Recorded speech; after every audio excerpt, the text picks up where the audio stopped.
Hello दोस्तों, welcome to Adda 24/7.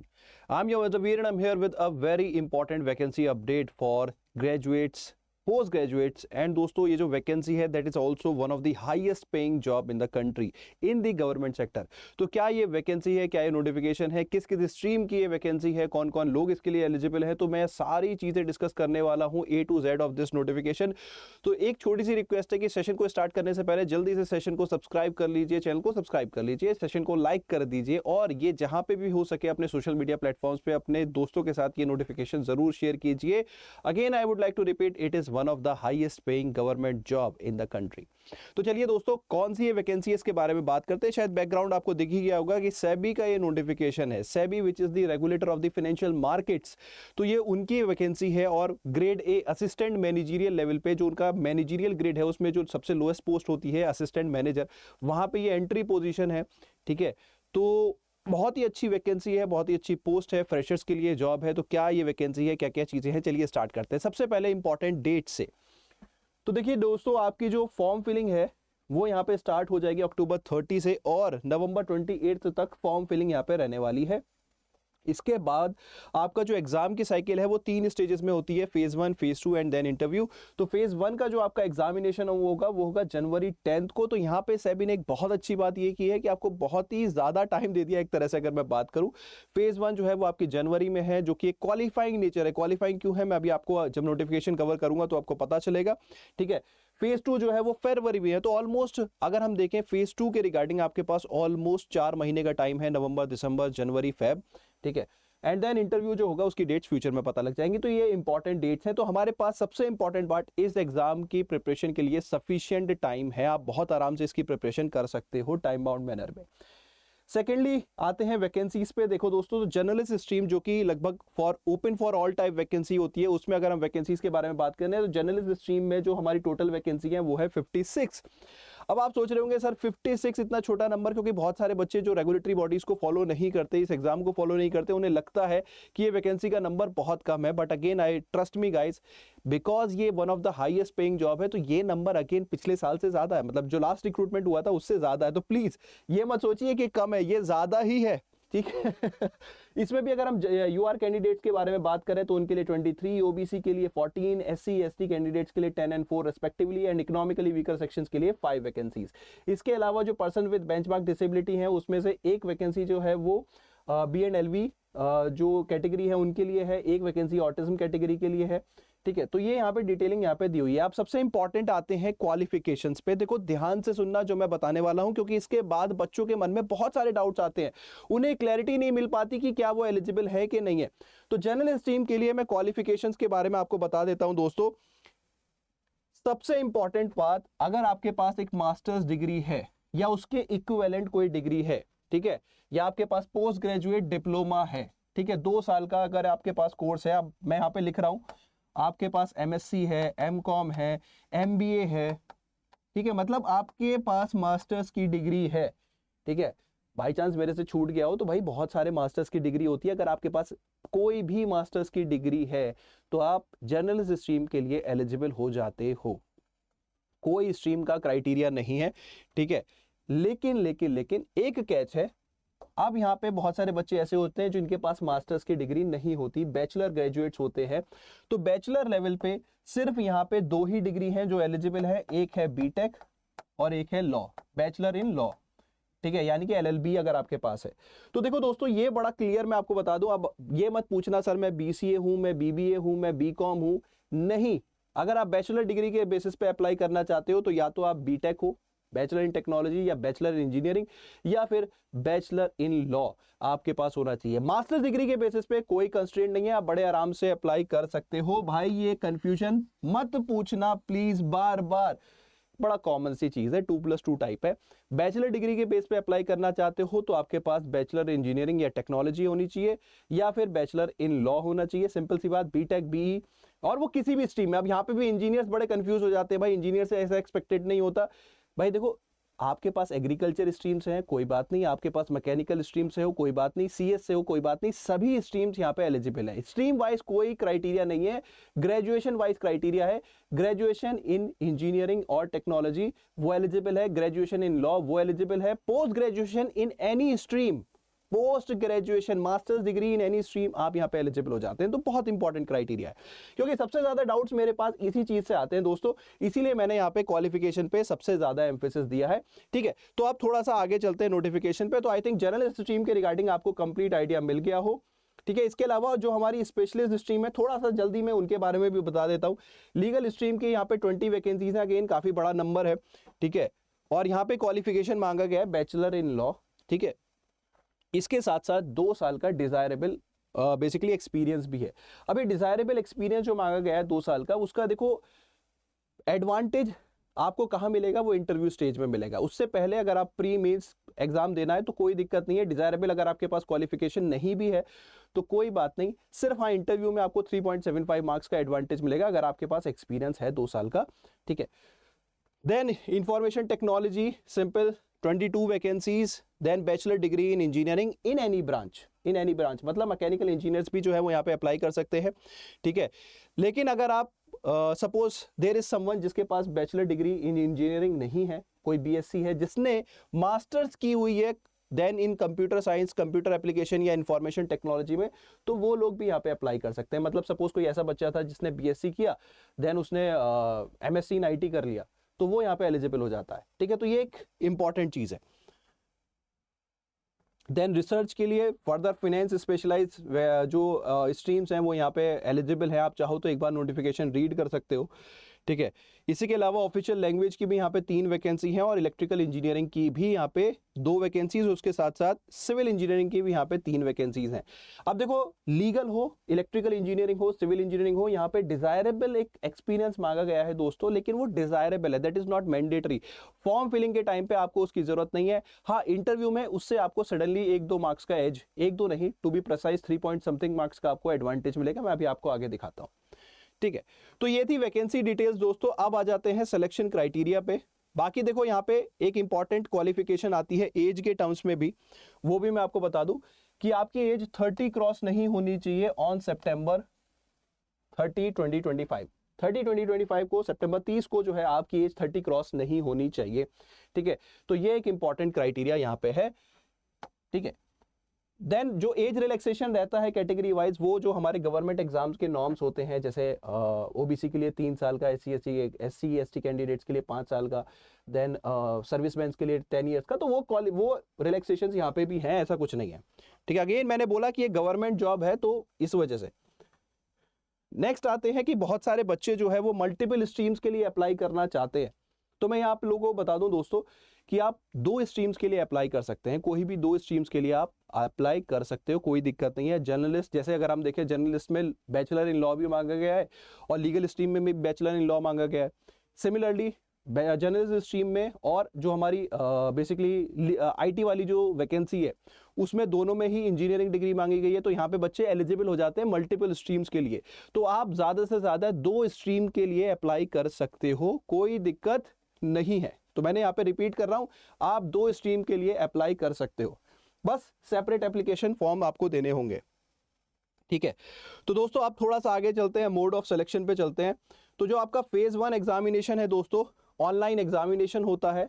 ठीक है, फेज 1 एक क्वालिफाइंग नेचर है। क्वालिफाइंग नेचर मतलब आपको एक बेयर मिनिमम मार्क्स लाना है और जैसे ही उस बेयर मिनिमम मार्क्स से आप ज्यादा ले आते हो, आप फेज 2 के लिए क्वालिफाई हो जाते हो। तो इसलिए यहाँ पे कोई कट ऑफ नहीं बनती। ठीक है, यहाँ पे कट ऑफ इन्होंने पहले से ही दे दी है। वो कट ऑफ क्या है मैं आपको समझाता हूँ। तो जो आपका फेज 1 ऑनलाइन कंप्यूटर एग्जामिनेशन है उसमें आपके 2 पेपर होते हैं, पेपर 1 एंड पेपर 2। पेपर 1 जो है वो आपका बेसिकली यहाँ पे 4 सेक्शन होते हैं, मैं आपको दिखा दूं। एक सेक्शन होता है जनरल अवेयरनेस का, एक सेक्शन होता है क्वांट्स का, रीजनिंग का और इंग्लिश का। ठीक है, इक्वल वेटेज होती है और 100 मार्क्स का ये पेपर होता है। मतलब जीए भी 25 मार्क्स की, क्वांट भी 25 मार्क्स का, रीजनिंग भी 25 और इंग्लिश भी 25। अभी जो 100 मार्क्स का पेपर है जो 60 मिनट्स का होता है, इसमें आपको 30 मार्क्स से ज्यादा लाने होते हैं। मिला के ले आओ, एक सेक्शन में मतलब एक सेक्शन में तो आ नहीं सकते, 2 सेक्शन में 3 सेक्शन में मिला के 30 मार्क्स से ज्यादा ले आओ, that's it, you have qualified the paper 1। Then paper 2, paper 2 जो है वो एक जनरल स्ट्रीम का होता है, देन लीगल स्ट्रीम का होता है। दोनों में ही मल्टीपल चॉइस एमसीक्यू बेस्ड ये पेपर होता है। 100 मार्क्स का ये पेपर होता है, 50 क्वेश्चंस इसके अंदर आते हैं, 40 मिनट का ये पेपर होता है।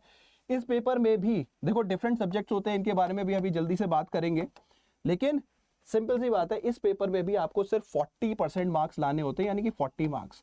अगर आपके 40 मार्क्स आ गए चाहे एक सब्जेक्ट में ले आओ चाहे दो सब्जेक्ट्स में, अपने सिलेबस के हिसाब से, ठीक है।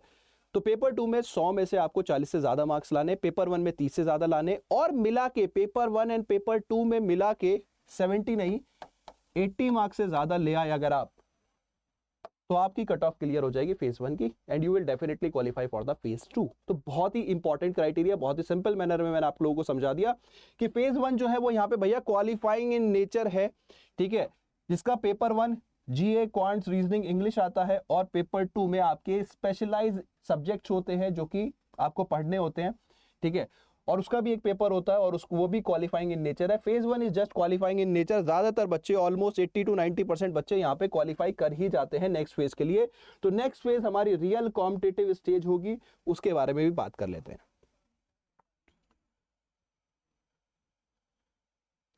तो दोस्तों यहाँ पे अगर हम नेक्स्ट फेज के बारे में बात करें जो कि हमारी 21 फरवरी को होने वाली है, तो उसके अंदर भी दो पेपर होते हैं। एक पेपर 1 जो कि डिस्क्रिप्टिव इंग्लिश होता है, जिसके अंदर आपका प्रेसी, रीडिंग कॉम्प्रिहेंशन और एसे आता है। 3 क्वेश्चन होते हैं, 100 मार्क्स का पेपर होता है, 60 मिनट इसके अंदर होते हैं, ठीक है। ये pen and paper typing type होता है, आपको कंप्यूटर पे क्वेश्चन होगा, उसका आपको टाइप करके एसे लिखना होगा, रीडिंग कॉम्प्रिहेंशन के कुछ क्वेश्चन होंगे उनका आंसर लिखना होगा, और देन प्रेसी राइटिंग आपको करनी होगी, ठीक है। तो कंप्यूटर बेस्ड एग्जामिनेशन होता है, कोई पेन एंड पेपर नहीं होता, कंप्यूटर बेस्ड एग्जामिनेशन होता है, टाइपिंग के थ्रू ये पेपर होता है, ठीक है। अब इस पेपर में भी देखो इसकी एक कट ऑफ है, लेकिन इस कट ऑफ का कोई सेंस नहीं बनता, क्योंकि आपको ज्यादा से ज्यादा मार्क्स यहाँ पे लाने की कोशिश करनी है, क्योंकि ये क्वालिफाइंग स्टेज नहीं है, ये मेरिट स्टेज है। यहाँ से मार्क्स ऐड भी होंगे फाइनल मेरिट में, और यहाँ पे इंटरव्यू के लिए जो बच्चे एलिमिनेट होते हैं वो भी यहीं पे इसी स्टेज में होंगे। तो यहाँ पे कोई कट ऑफ का सेंस नहीं बनता, भैया ज्यादा से ज्यादा मार्क्स लेके आओ, सिंपल सी बात है, भले ही उन्होंने कट ऑफ भी दी हुई है, ठीक है। नेक्स्ट आ जाते हैं पेपर 2। तो पेपर 2 स्ट्रीम वाइज अलग अलग पेपर होता है, कुछ में जैसे जनरल स्ट्रीम में जो है वो एमसीक्यू बेस्ड पेपर होता है, लीगल स्ट्रीम में एमसीक्यू प्लस डिस्क्रिप्टिव बेस्ड होता है, सिमिलरली आईटी स्ट्रीम में पेपर एमसीक्यू बेस्ड होता है। अब ये आपकी स्पेसिफिक स्ट्रीम बेस्ड एग्जामिनेशन होता है, जिसमें अगर मैं जनरल स्ट्रीम के बारे में बात करूं तो अगेन जो हमारे सब्जेक्ट फेज 1 में थे वही सब्जेक्ट यहाँ पे भी हैं, ठीक है, वही सब्जेक्ट यहाँ पे भी है, और 100 मार्क्स का पेपर है, 90 मिनट्स होते हैं। इसकी भी कट ऑफ है, लेकिन कट ऑफ पे ध्यान नहीं देना, क्योंकि ज्यादा से ज्यादा स्कोर करने की कोशिश करनी है, ठीक है। अब यहाँ पे ये वेटेज का क्या मतलब है? वेटेज का मतलब है कि आपका एक 100 मार्क्स का फाइनल मेरिट लिस्ट बनेगी फेज 2 की। उस 100 मार्क्स की मेरिट लिस्ट में 1/3 मार्क्स की वेटेज दी जाएगी इनको, और 2/3 की मार्क्स दी जाएगी पेपर 2 के मार्क्स को, और उसके हिसाब से फिर एक कट ऑफ बनेगी, और कट ऑफ के बेसिस पे जो लोग हैं वो नेक्स्ट स्टेज के लिए क्वालिफाई करेंगे। तो ये वेटेज का मतलब ये है कि डिस्क्रिप्टिव इंग्लिश की वेटेज थोड़ी सी कम है, जो कि हमारा पेपर 1 है, कंपेयर टू पेपर 2 जिसमें हमारे स्ट्रीम स्पेसिफिक सब्जेक्ट्स हैं, ठीक है। बाकी लीगल वगैरह के बारे में हमारे जो रेस्पेक्टिव मेंटर्स हैं वो आपको समझा चुके होंगे, फिर भी मैं एक रफ आइडिया दे दूं कि जैसे यहाँ पे लीगल स्ट्रीम का जो पेपर 2 होता है उसमें 70 मल्टीपल चॉइस क्वेश्चन होते हैं, 3 डिस्क्रिप्टिव क्वेश्चन होते हैं। इन्फॉर्मेशन आईटी जो स्ट्रीम है उसके अंदर मल्टीपल एमसीक्यूज होते हैं। रिसर्च स्ट्रीम में डिस्क्रिप्टिव पेपर होता है, ऑफिशियल लैंग्वेज में भी डिस्क्रिप्टिव टाइप पेपर होता है। तो ये आप एक बार पीडीएफ देख सकते हैं, ठीक है। अब आ जाते हैं इंटरव्यू स्टेज पे या फाइनल मेरिट लिस्ट पे। जैसे मैंने आपको बोला था कि कुछ स्ट्रीम में जो डिजायरेबल क्वालिफिकेशन है वो फॉर्म फिलिंग के लिए तो रेलेवेंट नहीं है, लेकिन इंटरव्यू स्टेज में वो रेलेवेंट है। वो कैसे है जरा समझिए कि इंटरव्यू में जो आप इंटरव्यू दोगे, इंटरव्यू स्टेज में देखो बेसिकली क्या है, लीगल, इंजीनियरिंग स्ट्रीम और सिविल स्ट्रीम जो है, इनमें क्या है, इनमें 75% मार्क्स की वेटेज जो है वो आपके इंटरव्यू की है, ठीक है, और 25% वेटेज आपके डिजायरेबल क्वालिफिकेशन की है। मतलब ये जो 3.75 मार्क्स हैं ये आपको क्वालिफिकेशन के बेसिस पे मिलेंगे। तो ये एक इंपॉर्टेंट क्राइटेरिया है लीगल के लिए, इलेक्ट्रिकल इंजीनियरिंग के लिए और सिविल स्ट्रीम के लिए। मतलब क्या होता है कि जो फाइनल मेरिट लिस्ट बनती है वो बनती है दोस्तों 100 मार्क्स में से, जिसमें से 85 मार्क्स लिए जाते हैं फेज 2 में से, और 15 मार्क्स का होता है इंटरव्यू। लेकिन इस इंटरव्यू का वेटेज इन्होंने इन 3 स्ट्रीम्स के लिए डिवाइड कर दिया है, 11.25 जो आप इंटरव्यू में दोगे और 3.75 जो आपकी क्वालिफिकेशन है। तो थोड़ा सा क्वालिफिकेशन मैटर कर रही है इंटरव्यू स्टेज में, लेकिन यहां तक पहुंचना भी तो इंपॉर्टेंट है, ठीक है। तो ये हो गया आपका फाइनल मेरिट लिस्ट जो इंटरव्यू, जो आपकी फेज 2 और इंटरव्यू के मार्क्स मिला के बनती है। अब आ जाते हैं सबसे इंपॉर्टेंट क्राइटेरिया जो कि सबसे लास्ट में मैं कवर कर रहा हूं, बिकॉज देखो सैलरी जो है उस पे आपका नाम जब तक नहीं है तो सैलरी का कोई सेंस नहीं बनता, सिर्फ फैसिनेशन बन जाता है। वो सिर्फ एक मोटिवेशन का कारण तो है, लेकिन अगर उस सैलरी पे आपका नाम नहीं है तो किस बात का मोटिवेशन भाई। तो सैलरी जरा मैं आप एक बार लास्ट में इसलिए दिखा रहा हूं ताकि एक फाइनल एक आपको पुश मिल जाए। तो देखो यहाँ पे भैया बेसिक सैलरी रहती है 62,500 जो कि रिसेंटली रिवाइज्ड सैलरी है। और अगर आपका मंथली कंपोनेंट देखें तो अगर आप अकोमोडेशन नहीं लेते, ठीक है, तो आपकी सैलरी लगभग 1,84,000 के आसपास होती है। इसीलिए मैंने बोला था it is one of the highest paying job. और ये सिर्फ सैलरी पार्ट है, इसके अलावा बहुत सारे अलाउंसेस और भी होते हैं। तो 2 लाख प्लस, मतलब अगर मैं सीटीसी के बारे में बात करूं तो रफली 30 से 35 lakh per annum is the CTC. Cost to company जो बैठता है वो लगभग इतना बैठता है, ठीक है। तो this is quite a huge number. तो ये मतलब इसके रिगार्डिंग हम आपको मेरी बहुत सारी वीडियोस मिल जाएंगी सैलरी के रिगार्डिंग हमारे चैनल पे। चैनल का नाम है अड्डा 24/7 रेगुलेटरी बॉडीज एंड एसओ, वहीं पे आपकी इसकी कंप्लीट कवरेज मिलेगी। तो उस चैनल को भी जल्दी से सब्सक्राइब कर लीजिए, ठीक है। पोस्टिंग कहीं भी हो सकती है, वैसे इनिशियली पोस्टिंग जो है वो मुंबई में होती है, लेकिन सेबी अब इन फ्यूचर अपने नए नए ऑफिसेस बनाने जा रहा है। तो इन फ्यूचर 1-2 साल के बाद आपको डिफरेंट जगह पोस्टिंग भी देखने को मिल जाएगी, लेकिन इनिशियली अभी जो पोस्टिंग रहने वाली है वो मुंबई में रहने वाली है, ठीक है। बाकी फॉर्म फिलिंग के रिगार्डिंग सिटीज वगैरह यहाँ पे दी हुई हैं दोस्तों। तो अब आ जाते हैं फॉर्म फिलिंग पे, तो जल्दी से फॉर्म फिल कर दो। कोई क्वेरी रह जाए तो यहाँ पे देखो कमेंट सेक्शन ओपन होगा, आप कमेंट कर सकते हो, हमारी टीम आपको उसकी क्वेरी के रिगार्डिंग असिस्ट करेगी। Next important thing is preparation, कि भैया प्रिपरेशन करे तो करे कहाँ से। सेबी ने टाइम तो बहुत दे दिया है, लेकिन कंटेंट भी बहुत कॉम्प्लेक्स है। जैसे कि थोड़ा सा सब्जेक्ट के बारे में बात करें तो सिलेबस कहाँ से मिलेगा। फॉर एग्जाम्पल जनरल स्ट्रीम में जो सब्जेक्ट्स थे अकाउंटेंसी, कॉमर्स, फाइनेंस, मैनेजमेंट, तो उसमें पढ़ना क्या है, कहाँ पता लगेगा।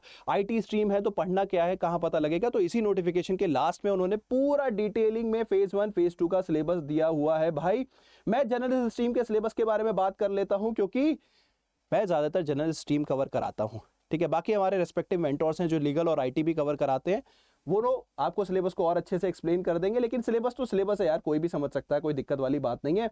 लास्ट में आते हैं थोड़ा सा एनेक्स्चर, आगे आगे आगे आगे, हाँ सॉरी गाइस, जल्दबाजी में ये ऊपर नीचे हो रहा है। चलिए, तो देखो जो जर्नलिज्म स्ट्रीम है उसमें जैसे कॉमर्स एंड अकाउंटेंसी है, तो कॉमर्स एंड अकाउंटेंसी का क्या सिलेबस उन्होंने दिया हुआ है। यहाँ पे अगर हम बात करें फाइनेंशियल स्टेटमेंट्स इंपॉर्टेंट हो जाते हैं, अकाउंटिंग स्टैंडर्ड्स इंपॉर्टेंट हो जाते हैं, ठीक है, फाइनेंशियल रेशियोज इंपॉर्टेंट हो जाते हैं, तो वही सब हमारे सिलेबस में है। मैनेजमेंट में जो बेसिक्स ऑफ मैनेजमेंट है, motivation, leadership, communication, fundamentals of management, HR, वही हमारा सिलेबस है, कोई चीज़ नहीं है। फाइनेंस जो है उसमें इन्होंने बड़ा ब्रीफ सा सिलेबस है, कोई बहुत ज़्यादा टिपिकल सिलेबस नहीं है, लेकिन क्वेश्चंस की डेप्थ अच्छी होती है, अंडरस्टैंडिंग काफ़ी अच्छी चाहिए। देखो सेबी एक एग्जाम है जहाँ पे करंट अफेयर की नॉलेज ना हो कोई बात नहीं, क्योंकि फेज 1 में GA है और वो क्वालिफाइंग इन नेचर है, तो मत पढ़ो। लेकिन जो बाकी सिलेबस है वो डेप्थ में समझ में आना चाहिए। मतलब देखो जैसे बाकी एग्जाम्स क्या होती हैं, उनकी रिक्वायरमेंट होती है कि आप कितना ब्रॉड पढ़ सकते हो, सेबी की रिक्वायरमेंट होती है कितना डेप्थ में पढ़ सकते हो। कम पढ़ो लेकिन अच्छा पढ़ो, दैट इज द रिक्वायरमेंट, ठीक है। तो यहाँ पे जैसे अगर आप सेबी का एग्जाम देखोगे तो यहाँ पे सारी रेगुलेटरी बॉडी के बारे में नॉलेज मांगी है, लेकिन मेनली क्वेश्चंस आते हैं आपके फाइनेंशियल मार्केट से, ठीक है। इसके अलावा कुछ और भी टॉपिक्स हैं जहाँ से कुछ क्वेश्चंस देखने को मिल जाते हैं, ठीक है। देन आता है आपका कॉस्टिंग, ठीक है। कॉस्टिंग भी यहाँ पे अगर हम देखें phase 1 it's more like theoretical and phase 2 is more like numerical, ठीक है। देन आता है आपका कंपनीज एक्ट। कंपनीज एक्ट में भी इन्होंने पूरा चैप्टर्स बताए हुए हैं, कौन कौन से चैप्टर्स आपको पढ़ने हैं। लेकिन यहाँ पे एक इंपॉर्टेंट चीज ये है दोस्तों, कंपनीज एक्ट में से इंफॉर्मेशन पूछी जाती है, आपकी ऑब्जर्वेशन नहीं पूछी जाती। मतलब सिंपल सेक्शन के अंदर कोई इंफॉर्मेशन है वो पता है तो दैट्स इट, क्वेश्चन डायरेक्ट आते हैं, कोई इलस्ट्रेशन या इलेबोरेशन नहीं चाहिए होती। देन इकोनॉमिक्स, इकोनॉमिक्स के अंदर जो सिलेबस है वो माइक्रो इकोनॉमिक्स की तरफ टिल्टेड ज्यादा रहता है। मेजर जो हमारी मैक्रो इकोनॉमिक्स है, इन्फ्लेशन वगैरह, वो सबके क्वेश्चंस कम देखने को मिलते हैं, ठीक है। तो बाकी स्ट्रीम्स का भी सिलेबस जो है यहाँ पे, जैसे लीगल स्ट्रीम में कौन कौन से एक्ट्स आपको पढ़ने हैं और किस एक्ट का कितना वेटेज है, वो इन्होंने पूरी डिटेलिंग में बताया हुआ है दोस्तों। तो आप एक बार चेकआउट कर सकते हो। सिमिलरली IT का जो सिलेबस है, सभी कुछ इलेक्ट्रिकल इंजीनियरिंग एंड ऑल सभी कुछ का सिलेबस, रिसर्च स्ट्रीम सभी का सिलेबस दिया हुआ है, एंड में आप चेकआउट कर सकते हो। तो दोस्तों this is about this notification, काफी डिटेल में मैंने कवर किया। फिर भी डाउट्स रह जाते हैं तो आप कमेंट सेक्शन के थ्रू रीच आउट कर सकते हो, या मेरा एक टेलीग्राम ग्रुप भी है जिसका नाम है रेगुलेटरी बॉडीज बाय वीर आशुतोष, उस टेलीग्राम के ग्रुप के थ्रू आप मुझे भी रीच आउट कर सकते हो। अब आ जाते हैं प्रिपरेशन पे। तो प्रिपरेशन कहाँ मिलेगी? प्रिपरेशन मिलेगी अड्डा के प्लेटफॉर्म पे। तो अड्डा की वेबसाइट पे जाओ, ठीक है, सेबी के नोट ये सेक्शन में जाओगे, रेगुलेटरी बॉडीज, सबसे पहले अड्डा की website, then regulatory bodies and then SEBI. तो यहाँ पे अभी जो हम बैचेस ऑफर कर रहे हैं दोस्तों वो है जर्नलिज्म स्ट्रीम का बैच, IT स्ट्रीम का बैच एंड लीगल स्ट्रीम का बैच। तीनों ही बैच लाइव बैचेस हैं। इनकी क्लासेस 3 नवंबर से स्टार्ट हो रही हैं, ठीक है। तो आप इसमें एनरोल कर सकते हो, बहुत ही जल्दी क्लासेस स्टार्ट हो जाएंगी, तो ज़्यादा डिले करने की जरूरत नहीं है। लाइव एनवायरनमेंट में कंप्लीट कवरेज प्रोवाइड की जाएगी। और कंप्लीट कंटेंट भी मिलेगा आपको यहाँ पे, ठीक है, एंड गाइडेंस भी मिलेगी। देन आ जाते हैं दोस्तों इस कोर्स को और भी कैसे अफोर्डेबल बनाया जा सकता है। तो अभी चल रही है हमारी सेल, और इसके रिगार्डिंग अगर आप कोड यूज करोगे Y581, तो जो प्राइसेस हैं ये मार्केट में सबसे ज्यादा अफोर्डेबल हो जाएंगे। तो one of the most affordable and quality content in the market. बस उसके लिए आपको क्या करना होगा, कोड यूज करना होगा Y581, और ऐप के थ्रू बात मतलब बाय करोगे दोस्तों, क्योंकि ये सेल जो है मंथ एंड सेल है, और ये रिसेंटली अभी मंथ एंड होते ही खत्म हो जाएगी, तो आपके पास ज्यादा टाइम नहीं होगा, फिर ये प्राइसेस बढ़ जाएंगे। तो फिर बाद में मत कहना सर आप पहले तो सस्ता दे रहे थे, अब आप महंगा कोर्स दे रहे हो। देखो ये सेल का टाइम होता है जो हमारा हमें भी नहीं पता होता कब आएगा, ठीक है। तो ball is in your court. फिर भी कोई क्वेरी है तो reach out to us through the comment section. इसी के साथ सेशन कर रहा हूँ wrap up. Thank you so much, bye bye, take care, have fun.